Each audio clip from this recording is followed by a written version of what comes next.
What is like one cartoon that you would like bring back from your childhood?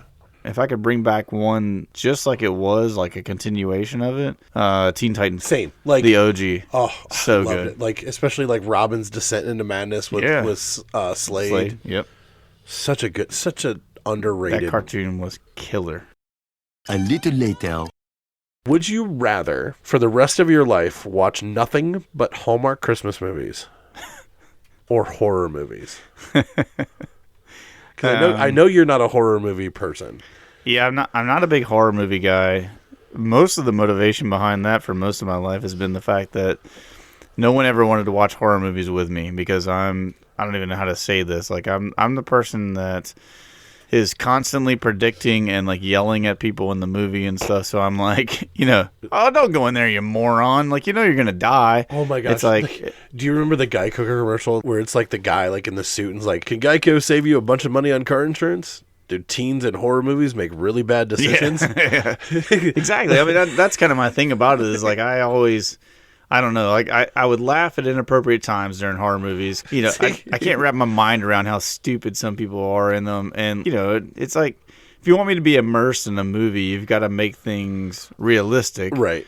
And horror movies just seem to be the most egregious offenders of that aspect. That's why, like, I love horror movies, but my genre of horror is psychological horror. Okay, yeah. The ones that it takes a while to figure out. Like, even though the ones that you're like, oh, I'm pretty sure I know what's going to happen. You know what's going to happen, but the way it got there was no way that you thought it would get there. Seven is one that is... Seven. I enjoyed Seven back in the day. I think that if I was going to choose one that I could only watch for the rest of my life, and man, I hate myself for saying this because I hate Hallmark movies, but I would probably pick the Hallmark movies. Really? And here's the reasons why. Like, number one is because for my wife's sake, right? Because she's going to have to like watch whatever I'm watching, and she hates a horror movie. Like, cannot stand them. And so for her sake, I'd want to do that. But also, I think for me, I've noticed, like, over time that I definitely have the tendency to kind of fall into the mindset of whatever it is that I'm, like, consuming the most, Like, it's kind of like whatever you put in, you get out kind of deals. Yeah, input, output. And so for me, that holds particularly true when it comes to movies and TV shows. I have a really bad habit of like taking on personality traits of like mimicking people, you know what I'm saying? Yeah. And so I think if I was going to like immerse myself in any particular style of movie, horror movies are probably not the best for me, just because I would either at bare minimum I'm going to be a real jerk to everybody. At maximum I become like a serial killer, and I'm like, that's a bad route to go. So I think that I would probably do the Hallmark movies and just embrace becoming some, like a flannel wearing small town guy that, the one that also bakes. And the one Bible study that we did with the video where they were always in like Columbia flannel. The experiencing God. And that would those videos crack Josh's me up so much new persona. Those guys had on, if anybody out there hasn't seen that study before, it's a great study. There's nothing wrong with the Bible study, but the father and son it's the son and the grandson of the guy of Maccabee who originally wrote the Experiencing God books and stuff.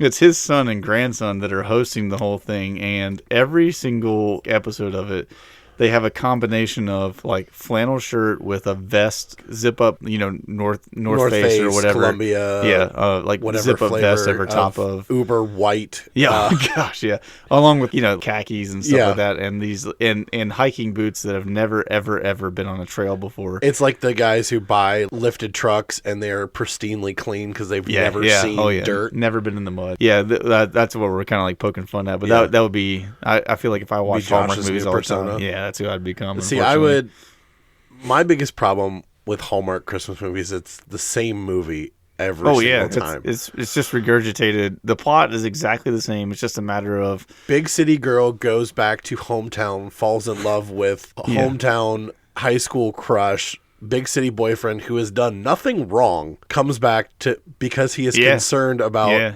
and is treated like the biggest jerk. Like, that's my issue with those movies. Plus, well, and it's always like the guy that's the hometown crush dude is also the dude who's done nothing with his life. Right, yeah. He still lives there, like kind of in a the house jerk. that his mom died in or something like that. And he's like, I just couldn't bring myself to move away and all this kind of stuff. And so he's there working gave some up on like my dreams. Yeah, he's working some dead end job. And she goes back and falls in love with this guy. Like, you know, she's just gonna leave behind her big city life and move back in with him and everything. And I'm always just sitting there going like, it's crazy to me how many women watch those Hallmark Christmas movies and how many of those same women would never, ever, ever make that decision. Oh, for sure. But you know what? This is probably going to be our episode that we get the most hate on because of these takes. I guarantee you, especially at the end of this episode. For sure. Because of this. No, I would much rather watch horror movies because Really? because you get so much more variety. Even though like a lot of them are the same, but I also love like terribly bad horror movies. Yeah. Like B horror movies are the best. Right. Like when the special effects are like clearly it's a guy in a rubber costume. Yeah. Like I love the ones that they used to watch on Mystery Science Theater 3000. Gosh, I loved that show growing up. I was a massive fan of that show because I feel that would be us. Like we could literally redo that show. Oh, 100%. With just us. Yeah. That's what we should do. Just get like a group of friends together. Me, you, Andrew Reeves. There's like a few different guys that we could probably pull in on that one and just have an absolute blast ripping apart old horror movies. Yeah. Be great. So, anyways, you ready to dive into this episode? Let's do this. Good morning, Josh. Good morning, Josh. Recognize me? No? Well, I'm Josh. I got suspended from school because of Josh. You're going to be there with me in every way imaginable, Josh. Josh is truly in a trance, yes. I went to high school with Josh, and I can tell you right now, he's a terrific kisser. Hi, I'm Josh. Josh, these are people's jobs we're talking about, Josh. Thank you very much. Hi. Josh walking in the door wasn't even close. Josh, you are a muffin-snuggling pirate puncher. Josh is a good guy. We can talk to him. Please welcome Joshua. Josh.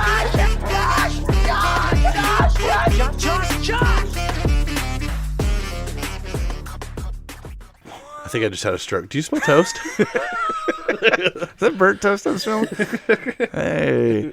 All right, man. I kind of teased you a little bit with this through our text messages and stuff. Yeah, because just a little peek behind the curtain, we'll find different things and we'll be like, hey, have you heard about this? Or have you heard about this? And we come across different topics and we'll just text each other and go, hey, have you ever heard of this? And if the other person says no or I don't think so, then we basically say, okay, well, don't do any research on it because I'm doing the research on it. Great. Perfect. I'm going to tell you all about it on an episode. We just leave it as like a cryptic, like, yeah, don't. Yeah. So today's topic or person that I have for you, I'll just ask you again. Have you ever heard of Aimo Koivunen?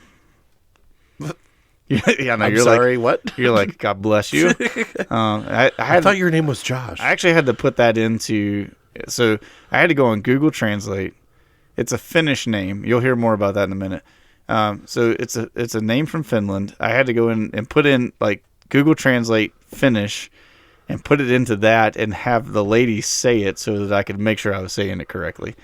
But it's Aimo Koivunen. I'm just going to refer to him as Aimo from now on as we talk about this story and stuff. So do you know who he is? No, tell me about Emo. I mean, Imo. Emo. Well, he's got this haircut that like it just kind of swoops over his eyes, and he's always crying about things. Please tell me he's in one of those like wears a lot of black. Those like European death metal bands things. No, this guy is much more metal than that. Go on. He's amazing. So I'll set the scene like I normally do with our storytelling and stuff. So it's 1944. World War II is raging on, right? So you've got everybody in the world is involved in this fight to some degree. There's no escaping it. So Finland has, at this point in time in 1944, in particular, the day that we're going to start on in this story is March 18th. Okay. So, but in 1944, Finland has allied with Germany in World War II. Okay. Because Finland is now being invaded by the Soviet Union. In the Soviet at this time, the Soviet Union and Germany were still allies. So it makes sense. No. They're at odds with one another. What year was this point in time? So 1944. Oh, okay, yeah. So you're right. So the Soviet Union is trying to take as much as they can, while Germany is trying to take as much as they can. So they've come to a point where they're kind of at odds with one another. And Finland, if you know anything about it, Finland kind of sits positioned to where Russia has access from their eastern side and Germany has access from their southern side. Yep. So they've teamed up together basically to fight off the Soviet Union, which is trying to invade Finland. So on March 18th, 1944, we find ourselves in Lapland, Finland, which is inside of the Arctic Circle. So it's way up north in Finland, inside the Arctic Circle, and it has an average temperature at that time of year of 17 degrees Fahrenheit. I put it in the freedom units for you. Okay, good. Yeah. Which is okay, for me that doesn't seem that bad for the Arctic Circle. So it's an average temperature though. So that's like any year if you go in March to this part of Finland, it's going to average 17 degrees. So I think that if I remember correctly, I may have some degrees later on in the story to kind of give you some insight on where this at. So on March 18th, we find our main character of our story, Aimo, who is 27 years old. Okay. And he's out on patrol with a group of men from the Finnish army, and they're a ski patrol. So they're okay. You know, just that makes sense. Like, yeah, if you've ever seen cross country skiing in the Olympics, that's what these guys are doing. Is what is it, like the biathlon comes from? Isn't that skiing and shooting? Yes, skiing and shooting is part of that. So yeah, it kind of comes from those kinds of soldiers. And so these guys they're fully kitted out soldiers, but they're on skis, and so they're out on patrol. There's 30 of them total that are out there. Aimo is kind of leading this pack to a degree. They had set out on March the 15th, so 3 days earlier, and they were on their third day of patrol when suddenly they got attacked and surrounded by Soviet soldiers. Oh, okay. So things went bad real quick, right? Really bad, really quick. Yeah.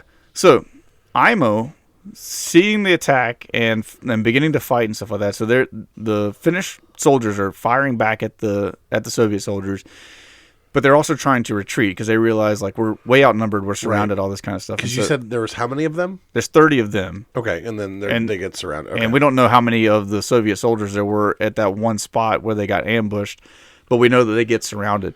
So Aimo leads his team out of the ambush and to safety. Like he just starts skiing, right? And so he's skiing, and all of his men are trying to keep up with him, basically. So they said that during this time, though, that the snow was so deep that Aimo and his men basically like they blew a ton of energy just trying to get out of this whole situation that they were in and stuff. But they did. They skied out, got to safety and stuff like that. And so they're a little ways outside of where this ambush took place, and they haven't lost, but they're losing the Soviet soldiers, right? They're not able to keep up with these Finnish guys. As he reaches his limits of kind of expending all of his energy out, Aimo remembers, our higher-ups gave us these supplies of these pills that we have that the Finnish government, what they told them at the time was, these are energy pills. Wait. I can start the wheels are slightly starting to turn. So is this before? Okay, and you might get into this later. Is this before or after they allied with Germany? This is like I know the story is after.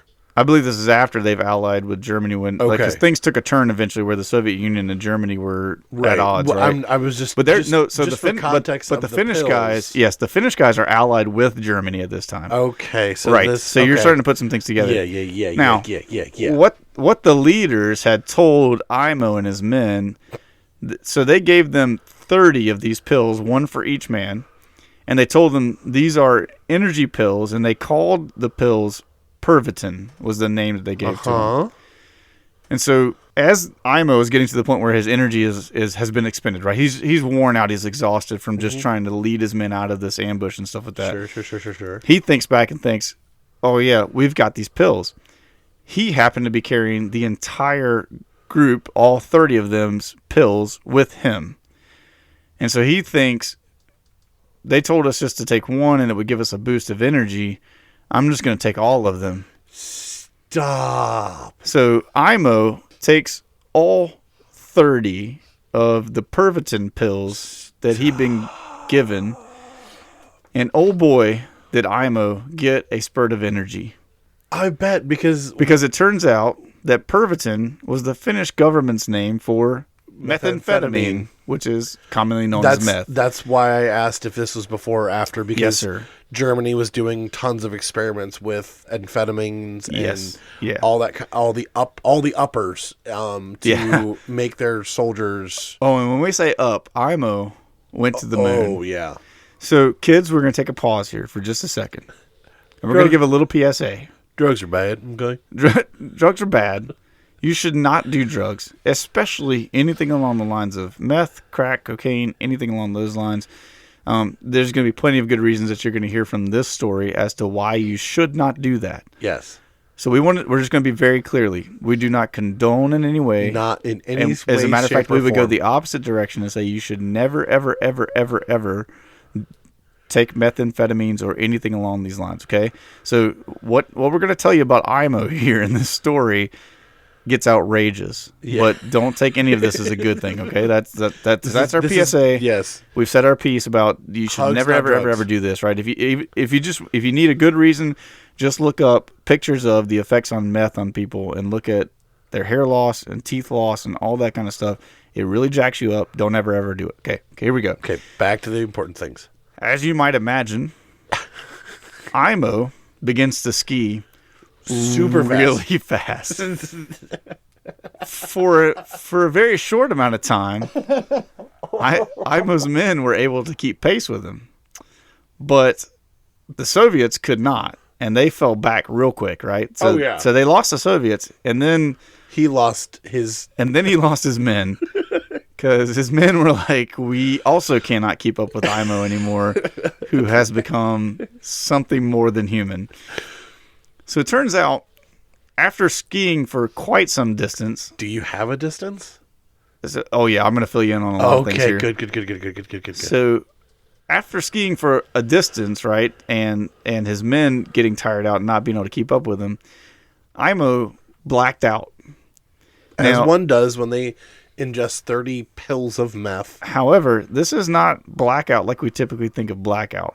Okay. Usually, when a human being blacks out, they pass out, right? Like blackout is like More or less, yeah. You don't function very well. Things kind of go dark, and you at least lose a lot of your faculties and stuff, right?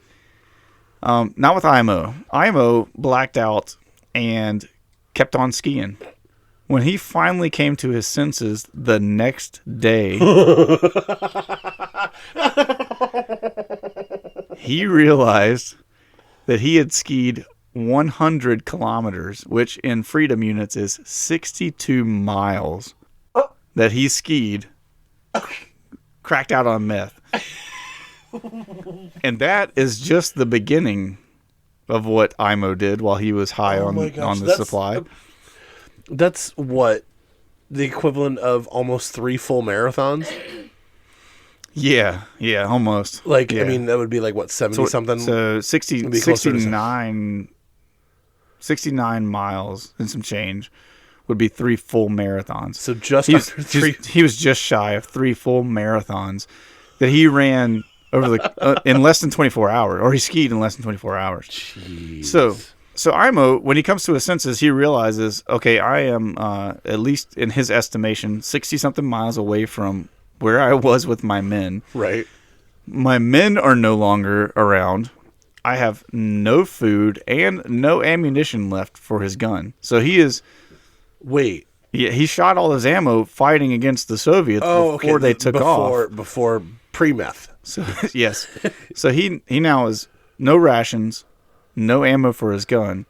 So with the meth still coursing through his veins, Aimo just keeps on skiing. He's like, I guess I just got to keep going and try to find something, right? Like, Just figure keep it out. skiing. Just keep skiing. Over time, they said that Aimo came across Soviet troops time and time again and was able to out-ski them and continue, like, just getting away, right? Every time he gets into, like, a skirmish with them, he just runs away and, like, manages to get out. You're never going to catch me. After several of these encounters with the Soviets, he skied over a landmine. And when he skied over the landmine, it exploded and started a fire, both of which he survived. What? Like, I can't make this crap up. Although he was severely injured, and he laid on the ground for an undetermined amount of time. drifting in and out of consciousness. As one does when they run over a landmine and a fire. Yes. He finally, after laying on the ground for a while in the snow, had enough sense to say in his mind, if I lay here, I'm going to freeze to death. So he got back up and started skiing again. This man just ran over a landmine. It's like, dang, I could have sold that for money. Could have killed an animal or something to eat. So still feeling the effects of the meth, he got back up and continued to ski. So then slowly his appetite began to return because the meth was suppressing his appetite for the first day and like half, maybe 2 days, maybe 3 days, according to like what I'm going to tell you in a minute. So his appetite starts slowly coming back, right? So he started picking up pine buds off of pine trees and chewing on them to kind of help like stave off some of his hunger pangs and everything. And eventually he was able to catch a Siberian jay, which is a small bird, which he ate raw. Like, dude just Bear Grilled that thing and went to town on it. Could have went back to the fire. I thought maybe there's a lot of options, but he killed it and ate it raw. So over the course of a week, Aimo survived sub-zero temperatures, Soviet patrols, starvation, running over a landmine, and a meth overdose that doctors to this day said should have wiped him out in the beginning anyways. Like, I guess that's like the thing. It's like the initial like ingestion of it. Like, how did he feels it and dies? Like, that's what should have happened. Yeah, I don't even know. Like, the only thing that I could kind of figure is it must have been the skiing. Because he was skiing so hard and his blood was pumping so fast and everything. It was able to absorb into his system. It was like circulating and filtering the meth at least enough to where he could just like, as long as he kept going, it didn't kill him. And so but this guy's just like fueled by this for a week. The guy's just going. So what this immediately draws to my mind is another movie where he ingests the 30 pills. His eyes get like really, really big. He's like Hammy from Over the Hedge. But here's the thing. He dies from the overdose within that first 2 seconds of ingesting these pills. Right. And this is all like the last thing he sees before he dies in the last 2 minutes. So that's where it gets even crazier. Shut up. He eventually makes it back to Finnish territory, and his compatriots rush him to the hospital. Okay. When he gets to the hospital and everything's said and done, Aimo crossed 250 miles of territory. His weight dropped down to 94 pounds in the course of a week now. Think about like how rapidly this stuff is happening. And his heart rate, catch this one, remained at over 200 beats per minute for an extended period of time. Like when he got after a week, when he got back to the hospital, they took his heart rate and it was still over 200. So it was still in his system, just chilling. This guy is literally being kept alive by methamphetamines. Jeez. Now, astoundingly, this is the kind of cool thing about it is, after this, he got married, had 9 children, and lived to the age of 71 and died in 1989. Well, no wonder he had so many kids. Yeah. Guy's got a lot of energy. I've always wondered, like, what was Aimo like after, right? Like, I didn't do any research on, like, his afterlife and stuff, like, as far as, like, what he was like after the meth stuff. But it's like, did he become one of those people that's just, like, always on, you know? He's just, like, always excited, always pumped up about things? Or was he, like... Did he go from that kind of high to like just a complete mellowed out, just or like slow? What was he like before? Yeah. Like what was his personality in a sense? Man, that's crazy. 250 miles, you said? Dude skied 250 miles in a week, and some of that at least after being blown up by a landmine. Dude, shot at by Soviets, eating a raw bird, like setting a forest on fire. Yeah. That's crazy. Fueled by meth was a tank of a dude. Like, absolutely just went through the ringer on that bender with some pills that he took. But, yeah, I when I heard about this story, because I caught like just a snippet of it from like one of those reels online. And, the guy just basically saying, like, hey, have you ever heard of Aimo? And he, like, didn't tell the whole story. He just mentioned, he's like, oh, you should just, like, look into this guy. Right. So I started doing the research, and I was like, that is wild. Like, this guy is crazy. So, yeah, like, he didn't know, though. And that's the whole funny thing about it was it's a whole different ball game when you've got, like, German soldiers that were, like, the, blitzkrieg kind of guys. We were literally cracked out of their mind. Yeah, and intentionally. They knew what it was doing. Right. Aimo's just like, well, they just told me these pills are going to give me energy, so 30 of them ought to give me plenty of energy to get my men out of this mess that we're in. And the next thing you know, 250 miles in a week later, and that's a big bender. I don't recall, but I believe that every single one of his men were eventually like killed or captured that were out there on the patrol with him. So he's the only one that was able to. He was just blacked out, gone. Jeez, that's crazy. A side note, because of the war, did you know that all the ships in Finland, they had barcodes on their ships? They had barcodes on their ship? This is going to be some dad joke thing that you're about to get me with. What? Yeah, so when they came into port, they could Scandinavian. Yeah. That was pretty good. I like it. I was waiting the whole time. As soon as you said story. Finland, yeah. As soon as you said Finland, I was like, Scandinavian. But that is funny. insane that he like was cracked out of his mind for a week straight. And still, even after being in the hospital, you said for another week? Oh, yeah. Like they just said an extended period of time. But like he went into I would imagine if he had any trauma, I mean, from being blown up by a landmine.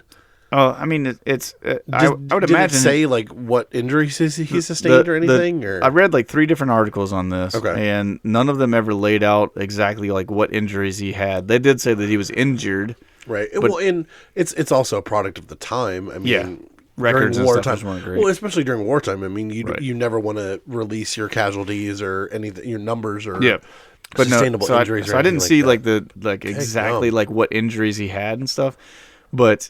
He definitely sustained injuries. They said that like so it had been a week since he took it had been a week since he took the pills when he got back to where the hospital was. And so after a week, they said that for an extended period of time past that his heart rate remained over 200 beats per minute. So I wonder if like and this is me not knowing anything about drugs or anything like that. Yeah, like same. What point does the meth wear off and it just gets replaced by the adrenaline? Yeah, that part I have no idea. Because I'm wondering if like it suppressed the adrenaline and then the adrenaline kicks in and that's why his heart rate continued to stay up so high. He was able to sustain himself for a week was just purely on meth and adrenaline. Yeah, I don't know. That's a good question. I'd have to look into some more scientific stuff about that and find out. But awesome. So that was a trip. Literally, that's a crazy ride. Like when I started reading that story, I was just like, "Oh, this is gonna be a good one. This is gonna be a great one." Yeah. All right. As soon as they said he took all 30 of the pills, I was like, "That's it. That's ball game." As soon as you said that, I was like, "He either died or this is gonna become the most baller story." Yeah.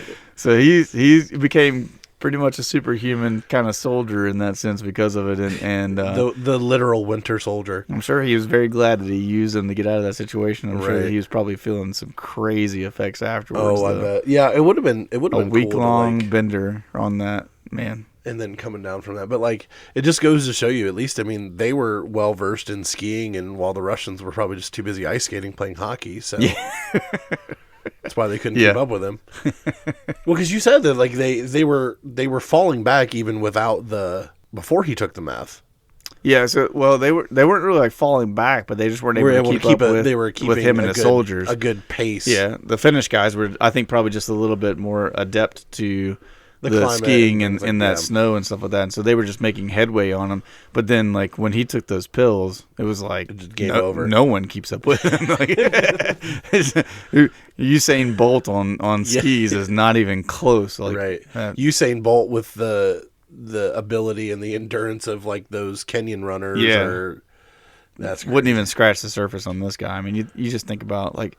For him to have been 94 pounds when he went back into the hospital, like his body slept. His body, no, they didn't. Like that's part of it is he didn't sleep for that entire week that he was gone, and on top of like not sleeping is he's burning so many calories and taking nothing in for a Right. week that his body was just like cannibalizing itself. So by the time he got back to the hospital, you got to think that like every shred of muscle that he had on his body was just about eaten. Like, right. And the fact that he survived is just a miracle in and of itself. It's crazy. Because, I mean, even mentally, like your mental faculties, like if you stay, I think you're determined clinically insane if you stay up more than 5 days in a row.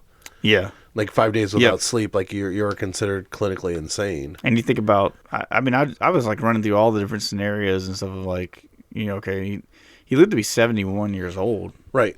Like he lived a normal life after that. And Lived stuff. And into so the 80s, you said. it's like, did he ever have like a moment where he was like, I think I'd like to get some more of that stuff, you know? right. Or was he just like, that was way too crazy, and I Right. can never go back to that again, which I would imagine was kind of his mindset. Because I would think so, too. If you go off and you get married and have 9 kids and live to be 71, it's not like you're Right. doing like crazy decisions anymore in your life. Well, I mean, having 9 kids is pretty crazy. Yeah, well, that's crazy enough.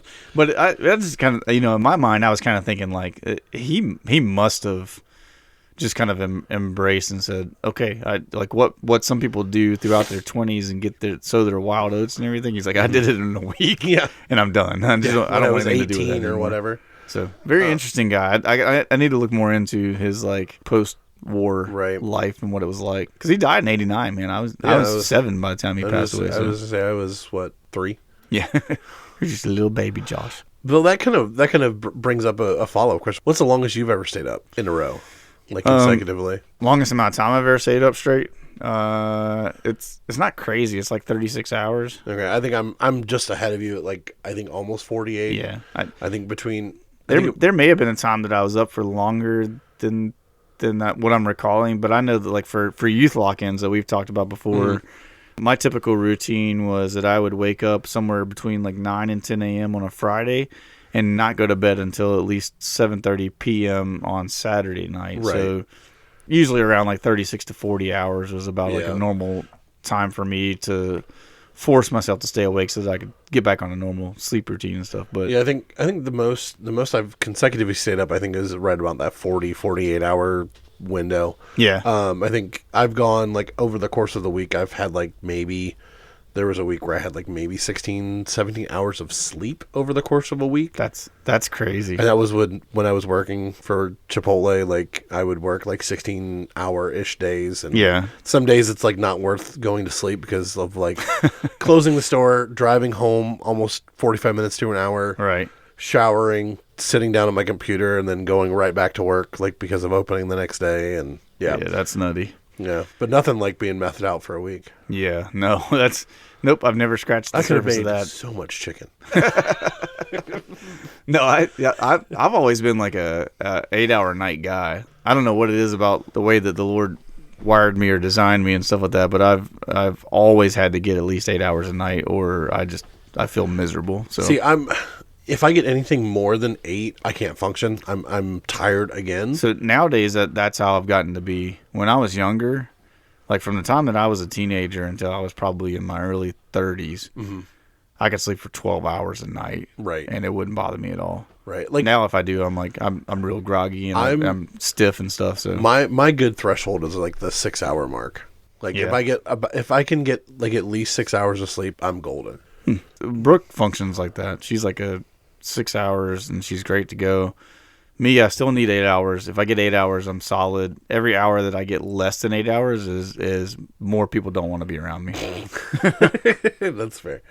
Let's why don't we take a pause and talk about our sponsor? Sounds good. This week, we're going to tell you again about our sponsor, the Salt Collective. So they exist to be able to come alongside small businesses and nonprofits and help them to just do business better. And so as they do that, one of the cool things that the Salt Collective does is they take the businesses that partner with them by hiring them on, and they partner them with the nonprofit organizations that they work with, so that what is paid from the businesses goes to support the nonprofits through the Salt Collective, so they get to do more work for nonprofits as more businesses hire them on. So we love seeing that partnership. We love seeing what they're doing. They work with several of the nonprofits here in our area. They work with several small businesses and friends of ours. and they have done tremendous work to be able to help grow their social media presence, to help them with marketing, and we believe that they could help you as well. So if you're a small business owner, or if you know a small business owner that's looking for some help in marketing, and especially in the world of Facebook and Instagram, all those online places that you can exist, if you know somebody in a small business that would like to hire them on for that purpose, or if you are someone that works with a nonprofit organization, we would encourage you to check out remainsalty.com, or you can go to their Facebook page by searching for the Salt Collective. You can also check them out on Instagram as well. And that we know that if you go check out their website, go check out their social media pages, you'll see the Salt Collective is a great organization doing great things for small businesses and nonprofits. Check out the Salt Collective, remainsalty.com. We appreciate it. In one of our previous episodes, we kind of talked about, I gave you little snippets of bands, and we were kind of working through like the most popular bands of all time. Yeah, yep. So I figured we'd take the flip side. Okay. And because I know that your and I's music opinions are pretty similar. Yeah, we like a lot of the same things. I would almost also say that it's not even that we like the similar, but we have the same affinity for music, and we can recognize when for sure what music is good music and what music is not good music. Yeah, I'd agree with that. I mean, I have and people who know me know that I have a very eclectic taste in music. I can listen to anything. Yeah. Like, and that even goes, like, I love opera. Like, I was kind of geeking out this last week over Easter because, peek behind the curtain, like, this is recording right after Easter. Phantom of the Opera is coming back to Broadway, and I was kind of geeking out about that. That was actually one of the first operas I ever saw. Okay. Was Phantom of the Opera up in Playhouse Square. Never been to an opera live. I love like folky music, like bluegrass. I dig all of that. Yeah. Like reggae, anything. I'm the same way. I like anything except for country music after 1996. And that's fair. Like there are very, very few country songs that I will listen to of this new era country, but they harken back a lot to, the early 90s, mid 90s country. Like I like Blake Shelton. Like I think he has more of that older feel to it. Some of Luke Combs, like stuff I'll listen to, but I don't like the poppy country at all. Yep, me either. So I figured we would go through, and I asked Gemini to give me a list of our good old AI the most overrated bands of all time. Okay. Yeah. There's 8 bands on this list, and obviously this is not going to be a comprehensive list because it's a matter of opinion. These are our opinions. Take them as you will. This, like I said earlier, this might be our most commented episode of disliked comments on it, but hey, 5-star reviews, that's all we care about. Yeah, that's right. Leave a 5-star review and tell us how angry you are about our choices. If you would give me a list of 8 bands of all time, wow, what would your list of 8 bands that be? I think are overrated? I'm gonna say if they are on this list or not. And these are not in order by any means. I mean, my number one pick for an overrated band is the same as mine, and that's the Beatles. The Beatles, yes. And come at us, I don't care. Yeah, like, it doesn't bother me one bit. Like you can say what you want to say. The Beatles' music was not as good of a quality as many of the other bands in their era. No, they just happened to be some good-looking guys that all the girls swooned over, right? And right place, right time, and they played their cards right. That was all it was. But musically, they were not a good band. No, they didn't. They weren't innovative. Like you take the drugs out of the Beatles, and they don't get nearly as popular. Well, I mean, you have so many other bands, the Monkees and several other ones that are out at that point in time that sound just like the Beatles. Like if I didn't know their songs already, and you played their songs alongside many of the other bands that were out at that point in time, I wouldn't be able to tell you the difference. Like I think the Monkees are a better band in music quality and sound than the Beatles anyway. So the Beatles would be like, that's my number one pick. And that's the first one that came up on this list. Is it really? Yeah. Jeez, way to go, Gemini. Yeah. We're proud of you. Yeah, exactly. This is actually a stark difference of the list that I asked for the last time. Okay. So interesting. All right, what would another band? Does this include like individual artists, or is it just bands? It's just bands. Just bands. Wow. I would say that there's a lot of people who are not going to like me for this one too. I would say that one of mine that I would put on the list is Fleetwood Mac. Okay. It's not on this list. I don't disagree. They wouldn't be in my top 8 or top 10. Okay. They wouldn't be in my top 8 on Facebook. For me they are. They have MySpace. they have like 1 or 2 songs that I enjoy, and then the rest of their collection, it wasn't that they're not horrible, right?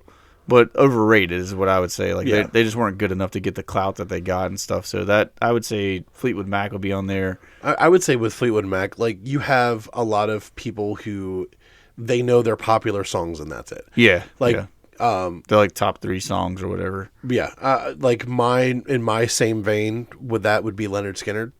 Okay, I don't like Leonard Skinner. I think that's fair. There's a couple songs by Leonard Skinner that I like, but the same thing. Like I know some of their top songs, and overall though, I wouldn't. I mean, it's like the only reason why I love Freebird, and the only reason why is because of Grand Theft Auto San Andreas. Like, Yeah, like stealing the jet and flying the jet around yeah. the map, listening to Freebird. I mean, it was just kind of fitting. But That's okay, funny. so what about? So that's 2. What would another one be? For me, one of the ones that came out of like my era that I think would be completely overrated was the Red Hot Chili Peppers. Okay. Ooh. Okay. Yeah, that's a hot take for me, but the Red Hot Chili Peppers, I'll say this in their defense, they were a great collection of musicians Yes. with a really, really, really crappy lead singer. Okay. I'll give that to you. So like you got Flea on bass, you've got Chad on the drums. Oh, Yeah, Will Ferrell's twin. Yeah, and they really do look a lot alike. But it's like, you know, the musicians that were in that band, talent wise, they should have kicked out whatever the lead singer's name is, Oh yeah. gotten rid of him, and brought somebody in that actually had good vocals, and that I didn't care for. Right. Like the way that he did his vocals. He's not that good of a singer. There's just a lot of things about him that kind of ruins what should have been a really great rock band. Right. And so Red Hot Chili Peppers, I think, were like one of the most overrated bands from kind of like my high school, early college That's career. fair. One of my more overrated bands, and I think it's more so, not necessarily that they're overrated per se, but overplayed. Yeah. And I think that's where there's a fine line between the two. AC/DC is a band that just doesn't do it for me. They have like a few good stadium anthems, but like outside of that, like everything sounds the same. So I had like my roommate, what was it, like second and third year when I was in college, David. He turned me on to AC/DC, but he was like full collection, right? Like he's not, like more of the B-sides and those kind of things. Where and I will say that like I started to enjoy a lot of the songs by AC/DC that were not like their main ones, right. So I became a little bit of a fan of them while I was in college. I don't know where I stand on whether they're overrated or not. I would almost kind of put them. Yeah, maybe I will agree that they're a tad overrated. Like I think a tad overrated, but very overplayed. And like Yes. the songs that For sure overplayed. the 'cause, songs I mean, that you get are the same 3 songs, and they sound identical. Thunderstruck, Hell's Bells, and Shook Me All Night Long, and Those About to Rock. I think Yep. those are out of those are About to Rock are probably my favorite. Yeah. I mean, there's some other deeper cuts that are good, Right. But like I think once a band becomes overplayed, it just automatically turns me off to them. Yeah, I get that totally. I think that's one of the things that kind of plagued me for the Red Hot Chili Peppers as well, is just like my goodness, like Californication when it came out, and to this day, they still overplay that song. Right. I think probably one of my favorite for Red Hot Chili Peppers as far as their like played songs is Under the Bridge. I think that one is probably one that I can actually listen to. They have some ones that I don't mind singing along with and stuff, and like, you know, that are okay songs to listen to in that sense. But that, you know, it goes back to the same thing. Like it's like what I'm saying with like Fleetwood Mac and stuff. They have some songs that I like to sing along with. Right.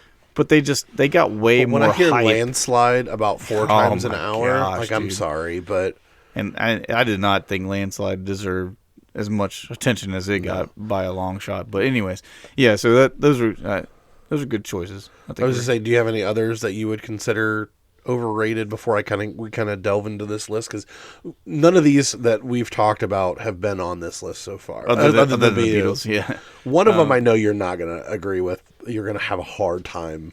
If it's Zeppelin, I'm rioting, dude. I'm going to break your computer.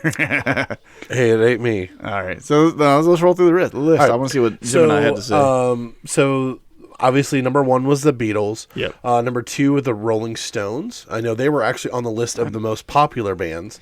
Yeah, I think I would agree with that, though. I was never a big Rolling Stones fan. They kind of fit into a lot of the same category for me. That there's a few songs that are good that everybody knows, but entire collection wise. Well, and that's the thing. I mean, you with the Rolling Stones, you have. I want to say they started in the 60s. I have no idea. I wouldn't know when they. I mean, I can look them up. 70s at minimum, and they performed in the halftime show in the mid to late 2000s or 2010s. Yeah, 1962 is when they started. So they've spanned a career over what, 4, 5, 6 decades? Yeah. 60 years? Yep. Like, of course they're going to be popular because they've had such the longevity of their career, but I think it's kind of been to their detriment because they were still trying to perform. They were still Keith Richards looks like the freaking crypt keeper. You know, it's one of those things where it's like there was nothing innovative about their music. Right. It was just the same. I'm looking at their like collection of songs right now, and it's like, you know, there's a bunch of them that you know, and I think that's probably just because of like longevity and stuff. But as I'm looking down and stuff, there's 2, maybe 3 songs on here that I would add to a playlist. I think Paint It Black would probably be one of the very few. Paint It Black, Beast of Burden, I like that song. Don't Want to Leave Your Pizza Burning. Yeah. I've listened to that one for like a long time. And then they have like a bunch of songs that like I know. But it's like it's nothing that you're like, ooh, I need to listen to that. And it falls off pretty quick. I mean, they have their top 10 songs are ones that like everybody knows, and that I could sing along with probably 4 of them. But then after that, it falls off pretty quick. And to be clear for everybody out there, I have listened to a vast majority of the Rolling Stones album, their collection, because of how big they were, and with every band that so many people give notoriety to. I take the time to actually listen through as much of their collection as I can stand, and then I make a decision on whether or not they're going to be like a favorite of mine or not. Right. And I would say with the Rolling Stones, like I said, there's like 4 songs that I enjoy, I could sing along with, and then the rest of their collection, I'm just kind of, you know, it is what it is. I think they got a little bit more, like you said, more notoriety. I think sometimes for bands like the Rolling Stones with like Keith, sometimes it's just the persona that the band puts off. Like with the Beatles, it was the same thing. Well, there's like another band musically on here that's exactly that. Too, yeah, so. Musically they're not great, but it's the personality. Well, and it was the British invasion, like that whole thing. They rode that wave, and it was a chance where. Wait, are the Rolling Stones British? That was a joke. Just kidding. Wait, Phil Collins is British? Obviously, the next one you're gonna hate, and that's Led Zeppelin. Yeah, I'm strong disagreeing. So this is their reasoning. It's not just a list; they actually gave reasons. Okay. So it says none of them are valid, but I'm just going to go ahead and listen. Despite their, I can see why that they made this list though. Yeah. Given the description, it said, despite their immense popularity and influence on hard rock and heavy metal, which I think that puts them on the other side of this list in general. Criticism sometimes point of their borrowing from blues artists and perceived lack of musical evolution across their albums. Like, so they're basically saying that they took a lot from other artists and didn't give anything, which I would completely hard disagree because you know how many rock bands of this era, like great rock bands and metal bands of this era, attribute their starting to Led Zeppelin? Oh gosh, like everybody. Yeah, I mean that's one of the things I tell kids these days when we talk about the music that they listen to and stuff. I'm like, you don't know how much Led Zeppelin contributed to the development of the music that we listen to today. And I would argue not cross just genre. Yeah, across genres. Yes, they stole from blues artists in that sense, but they took blues and made it rock along with the blues. Right. And then they took folk music and incorporated that in with rock and roll. Mm-hmm. I just think that Zeppelin did such a good job, and I totally disagree with the assessment that they made that their stuff was somewhat uniform across the board. Yeah, there's no evolution of their music. If you listen from even within one album of theirs, the diversity of their sounds and their music and stuff like that. I mean, go listen to Hot Dog and then go to listen to When the Levee Breaks. Right. I mean, you start taking some of these songs that are like, you know, if all you ever listen to is Black Dog and Kashmir, then yes, you're going to think that Led Zeppelin sounded all the same. Right. But you're taking 2 songs out of a crazy large collection. Right. And if you go listen to the rest of it, man, they're so diverse. They have such cool sounds, such innovative ideas. Have you ever heard like the how they did the drums for When the Levee Breaks? I think I have. Can't remember if it was you that told me, but I do know that I can't remember. So for our listeners out there, if you're not familiar with Led Zeppelin, go listen to the song When the Levee Breaks. At the beginning of it, all throughout the entire song, but at the very beginning of it, you hear this drum beat that comes in, and that's the kind of driving force behind the song. And the way that they recorded it, because when you hear it, you're going to hear this echo of the drums. Like every time he hits, there's this that kind of comes in with it, right? So that was not like a post-mixing thing. When they went into the place that they were recording in, he wanted to get this, like, Tom Bonham wanted this, like, sound for the drums for that song. And so in the place that they were recording in, there was a spiral staircase that went up in this, like, tower I do thing. remember you telling me this story, yeah. So he went over and set his drum kit up at the bottom of that spiral staircase and then set microphones every so often up the staircase in different locations so that when he hit the drums, what you're hearing on that recording is the echo of the drum traveling all the way up, through that spiral staircase. And so they're doing, like, they took guitars and hooked them up to the amps for organs, like the amps that like spin and stuff like that. They'd hook their guitars into like random crap and just see what sounds they could get out of it. And that's where like a lot of these like kind of inventive things that they did came from. So, anyways, I know I'm a fanboy. I'll stop on my Led Zeppelin horse, but that's like I hard disagree on that one. I think Zeppelin is one of the greatest bands ever to exist. So the next band on here, I would strongly move them up to a solid number 2, maybe fighting the Beatles for the number 1 spot, in my opinion. Okay. And that's U2. I'm going to slightly disagree with you on that one because I like U2, like, to a degree. So like, I didn't like the fact that they forced their songs on me when I got the whole Apple thing. Yeah. But no, I don't, and I think it's the same, it's the same reason why I don't like them, the same reason why I don't like Creed. Okay. The lead singer. Yeah, I get their that. ego. Their ego is bigger than anything ever. Yeah, and they think that they are the greatest thing since sliced bread. I mean, even John Lennon said that the Beatles were the biggest thing since Jesus Christ. Like, right, yeah. Like their egos, but they don't. In my opinion, they don't have the weight to back that up. Yeah, they're like Scott Sapp was a nut job. Absolutely, the music was decent. Aside from the vocals, you take that music, like Alter Bridge, I think was the band that the guitarist and somebody else from Creed broke off. I'm not sure. Anyway, but like other people in the band have gone to do other things, and it's been amazing. Right. But and I would agree with you in that respect. Like, not to nitpick somebody to death in a sense, but one of the things that Bono just drives me crazy with is the wearing sunglasses inside all the time. It's like, right. I'm sure he probably has some valid reason. Maybe he's got an eyesight problem or whatever, and so please don't come at me for like making fun of him for that. But, at night.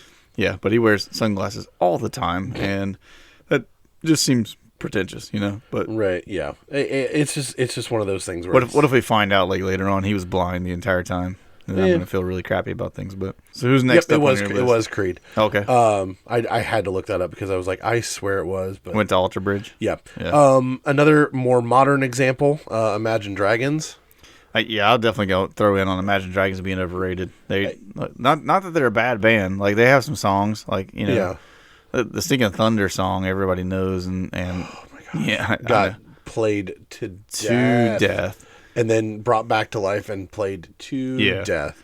What was their big hit before Thunder? There was another one that was like real big back in the day. I thought that was their first big breakout hit. No, Thunder was like... Then after that, Whatever It Takes was another big one, and that was like really popular around here because that was when the Cavs made their run in 16 with the thing. That got played to death from a certain youth leader. Believer.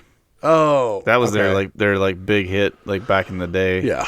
But those are the 3 songs that I attribute to Imagine Dragons. They tried to do something... They tried to mix rock and light EDM, and I did not like it. I'm sorry. It was Radioactive was the one that was... You remember that? Yeah.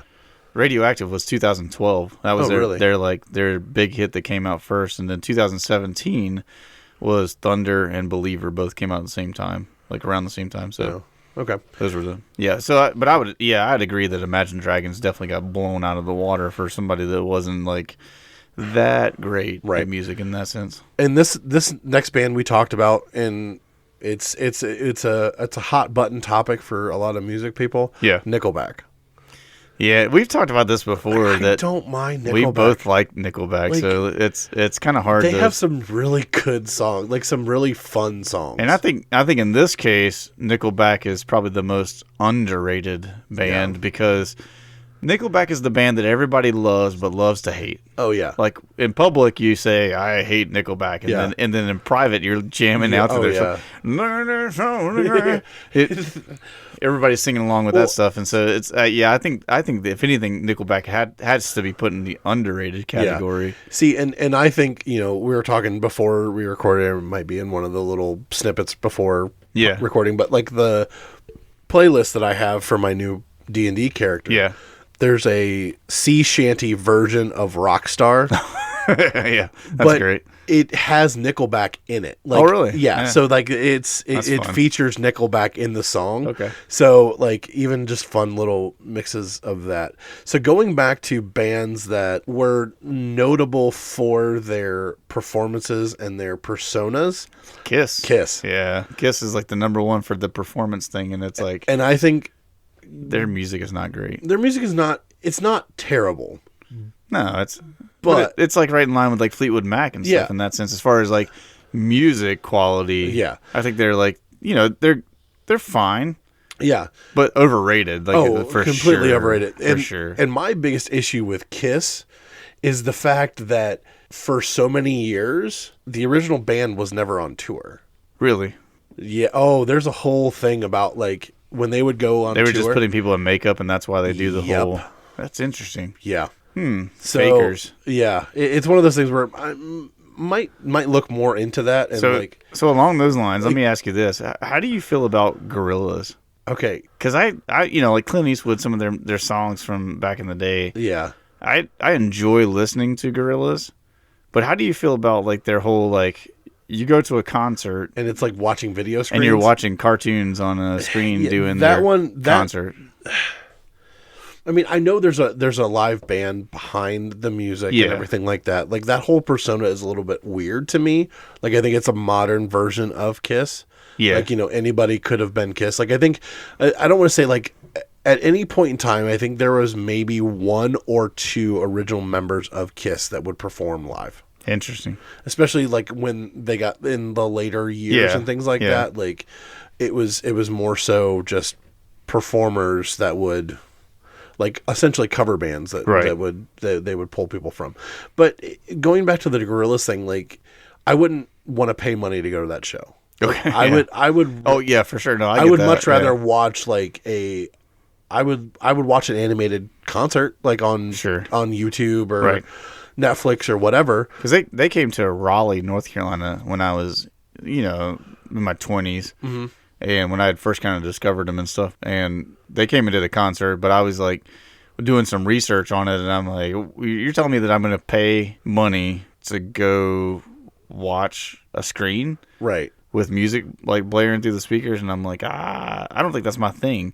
Yeah. No offense to anybody else's, it might be your thing, but just I personally didn't want to do that. I'm like, especially not if I feel like it's going to be roughly the same thing that I can watch the video on YouTube, right, or whatever. I'm like, I'll just watch it online, right. So and like I guess that's a lot of also people's complaints about like EDM and stuff like that. Like a lot of their shows are visual and things like that. Yeah, like they have like a lot of video graphics and stuff like that going on in the background, and that's where a lot of the focus is. So it's like, oh well, I'll just watch it on YouTube later. Right. So I get that, but like at least they're still live performers doing stuff.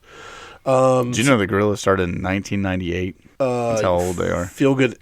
Clint Eastwood was their first bud, and then Feel Good Inc. was their next. So Clint Eastwood came out in 2001. Was Feel Good Inc. first? No, I don't. The Feel Good Inc. was 2005. Okay, so it came out after that, but it was like 2001 seems to be like when they kind of like really kicked off. Because I remember so that was my first year of college. And then, but the band started in 1998 when they started performing together. I remember those two songs being a popular track on my burned CDs. Oh yeah, I liked both of those. There were a couple other ones like 19 2000 was good. a few other ones, but yeah, I like those. So the last one on this list is a band that I really don't listen to that much. Okay. Radiohead. I don't know, man. I would probably say that I feel like Radiohead is perfectly rated because Radiohead's not like a huge band. No, I mean it's a recognizable band. For us, it is because we came from that era. Right, but I think that for a lot of people, generationally, I don't think it's a If you weren't like a '90s, early 2000s, rock kid, right.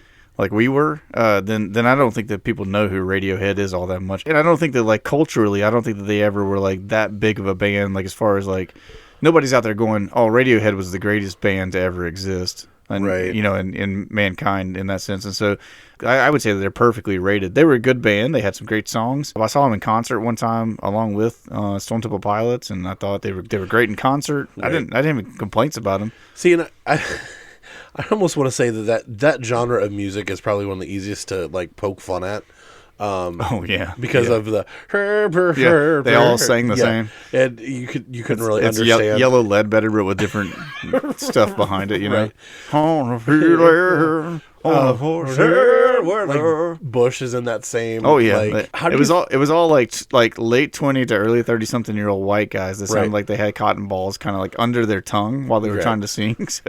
So coming out of that, another band that is kind of, I wouldn't say divisive or anything like that, but like it is definitely on one side or the other of the list. How do you feel about Nirvana? Nirvana's a tough one for me. I don't think that they were overrated. With Nirvana, my caveat for this one is that I think that for Nirvana, you have to go below the surface level stuff. Oh yeah, everybody knows "Smells Like Teen Spirit" and all the songs that were kind of like in that vein, like the grunge rock, Dave Grohl wailing away on the drums, and Kurt Cobain looking stoned out of his mind up front and stuff, and that was their whole persona in a sense. But they did like a bunch of different songs, like "Lake of Fire." I'm not even going to name the other ones because like kids, you don't need to go listen to them all that much. But there were other songs that they had that were, I mean, night and day different from the stuff popular that songs. When you think Nirvana, like whatever you're thinking right now, right? Stuff that was way different than that, and it wasn't bad. Like I think that they suffered from Kurt Cobain's drug habits because his voice a lot of times in those other songs that they did, you could just tell that like either this guy was stoned or he's trying to lean too heavily into what we just talked about, that like 90s grunge, rock voice kind of thing.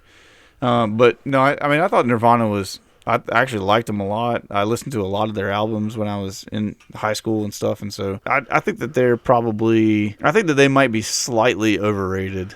But kind of in the right spot, but maybe just a. But they definitely don't belong on the list with the Beatles. They weren't on this list. I was just because we had talked about that genre, and I know a lot of people have very polarizing opinions on Nirvana. Yep. I mean, even David Grohl says that he wasn't that great of a drummer, which I don't think he was terrible, but a lot of his stuff, if you listen to a lot of his drum sets, a lot of it was very bluesy and just kind of up-timed blues and things like that. So he borrowed a lot from other genres. But I mean, But Dave was also, like, the credit that I give to him was Dave was never like trained in any way. Oh yeah.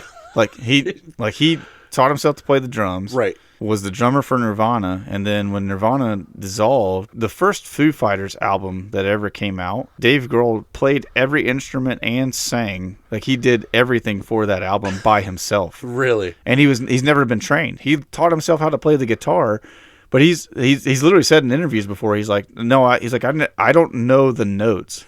I just know where to put my fingers on the strings. If you tell me like an A, he's like, I literally he's like, nowadays I can because I've learned over time. But he's like, but like when I was starting off, he's like, I would just put my fingers in places and strum it and see if it sounded good. And he's like, that's how like Everlong. He said, he's like, I was just playing around one day and just hit like this series of notes and was like, that sounds really cool. And that's how he came up with Everlong. And it's one of my favorite songs. Yeah, it's great. It's an amazing song. And so it's like, but Dave Grohl was never trained in anything, and so like for him, that's part of the reason why he's like, well, no, I was never that great of a drummer. Right. But meanwhile, Taylor Hawkins, who was the Foo Fighters drummer that passed away, before he died, said Dave Grohl is the best drummer I've ever known. That's cool. And they would go back and forth. And Dave says the same thing about him. Like Dave would say all the time, Taylor's the best drummer there is in rock and roll. Right. So they would both make these statements about it and stuff. But it's like, you know, like Dave Grohl was like, he doesn't give himself enough credit. And the guy that played bass for Nirvana was a phenomenal bassist and doesn't get enough recognition either. Like, I think that like that was a combination of kind of in the same vein as the Chili Peppers. You know, a lot of great musicians together. Kurt Cobain was a phenomenal writer, a phenomenal guitar player with a phenomenal bassist and a phenomenal If they would have had a drummer. more established lead singer, it probably would have been... Yeah, you never know what they could have gone for and stuff. So it's interesting stuff. Before we wrap up this little list and stuff like that, are there any honorable mentions for overrated bands? Or Honorable mentions. Anything that like, hey, this probably is trending overrated, or... I'm going to throw one more onto the list for overrated, and this one is because of their live concert presence, the Counting Crows. So I grew up loving the Counting Crows. I still love a lot of their songs. Like album recording, amazing. And I was going to say, we talked about that in one of the earlier episodes. It's like, you know... I talked about them in concert. Yeah. The lead singer just takes too much freedom when they're in, like live in concert and stuff. And so I would say if we stick to strictly recorded stuff, that the Counting Crows are perfectly rated. Like they're a good band. I think if we take the live stuff into consideration, they drop into an overrated. Yeah. It pains me to say it, and I think they have their place in music. I really enjoy the band, but I can see why people think they're overrated, and that's Linkin Park. I think on a surface level, they are a more overrated band. Like, a lot of their songs kind of sound the same. Like, if you go through and listen album by album, it's kind of a rehashing of their own songs. Yeah. I think lyrically, though, like, they are a very, very good band. Like, if you actually, listen to the deeper meaning of the music and things like that, like, it's a very, very, very good band. I'd agree with that, yeah. But, like I said, I mean, a lot of... I had a list of songs at one point where if you listen to this song and you listen to this song back to back, you could hear the same note progressions. Oh, yeah. Just like forward, backward, things like that. But overall, I think that they would make this list for me, but it pained me to put them on the list because I get why people say they're overrated. But as we kind of wrap this episode up, we want to thank you guys for listening. Yeah, of course. Please go on the social medias, Instagram, Facebook. Give us a like, give us a follow, give us a comment. If there's a band that you thought should have been on the underrated or overrated list. We did overrated this time. Yeah, overrated list. Come at us. Then, like if you... add your bands on there for the list. If you think that we were wrong about some of them, let us know which ones you think we were wrong about and why. You have to defend your answers. Exactly. You can just say, oh, well, I like so-and-so. Yeah. Like, no, defend. Step up, be a man. Let us know what you thought about Aimo and his crazy Aimo, whatever it is. Emo. It's spelled Aimo, A-I-M-O. That's why I keep saying it like that. But give us our hot takes on Hallmark movies. Like, we kind of figured this would be a hot button issue. Contentious. So comment on all those things. Give us a review. We love 5 stars, and the reason why we say that is just because it helps us in the algorithm. You can leave us critiques along with your 5 stars. We're totally cool with that, and we read every single thing that you guys write. So whether it's on social media, whether it is in a review that you leave on whatever platform you're listening to this on, whatever you leave to us, we promise we'll listen to them or read them and check them out. And then we have a comments episode coming up, which will be next week. Next week when we record, we'll gather all your comments. Leave us your comments on this episode, and we'll get to it in one of our episodes. We'll try to read through all of them next time, and then that way you'll get to hear some of your comments read out loud, and we'll discuss some of those things as well. Other than that, we love you guys very much. We hope that you have an awesome week this week, and we will see you in the next episode. Bye. The chickens are loose.